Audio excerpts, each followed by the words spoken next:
Hello, Berkshire Hathaway Home Services sales executives, for our video message of the week.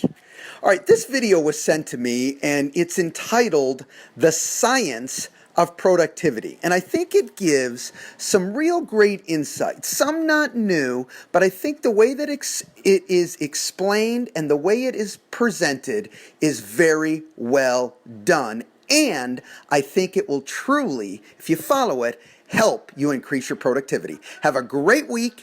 See you next week and enjoy the video. Bye-bye. In a world that seems busier by the day, productivity is on the minds of many. But instead of downloading the latest time management app or forcing yourself to stay at work for hours on end, how can we use science to crack open the potential of our minds? Is there a secret to being productive?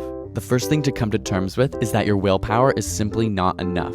In fact, some studies suggest that willpower is an exhaustible source that can be entirely used up. This is a concept known as ego depletion. So instead of convincing yourself to simply try harder, a more methodical approach is suggested. The first step: get started. It may seem obvious, but studies have shown starting a project to be the biggest barrier to productivity. Before starting, our brain visualizes the hardest parts to come and instead tries to simulate real work by focusing on small, mindless tasks. Luckily, there's a construct of the mind known as the Zeigarnik effect, which compels humans to finish a task that they've already started.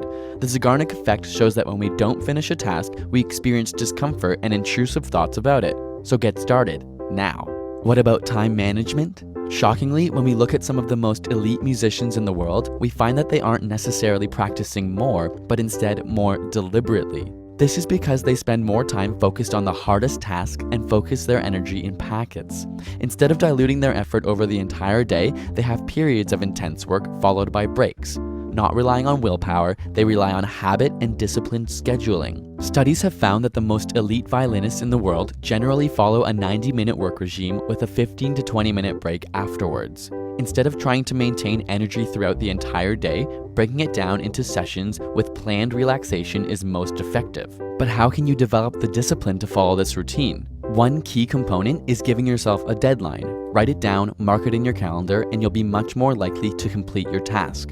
On top of this, create something called an accountability chart to document your progress. In one column, write the time span, and in the other, the activities you accomplished during this time. Similar to those on a diet who document their food intake, writing down your progress allows you to realistically evaluate your work as opposed to inaccurately assuming what you've done. Furthermore, tracking your progress helps to avoid small, mindless work. And finally, stop multitasking. While it may feel like you're accomplishing more, studies show that multitaskers are much less productive. Instead, try and make a list at night of what you want to accomplish tomorrow. This way, you hit the ground running with your action plan and avoid trying to complete multiple activities at once. While you're at it, split up your large tasks into smaller bite-sized ones. Your brain will find these less daunting, and it will make the starting process easier. With a clear goal and action plan in mind, your productivity levels can soar to new heights.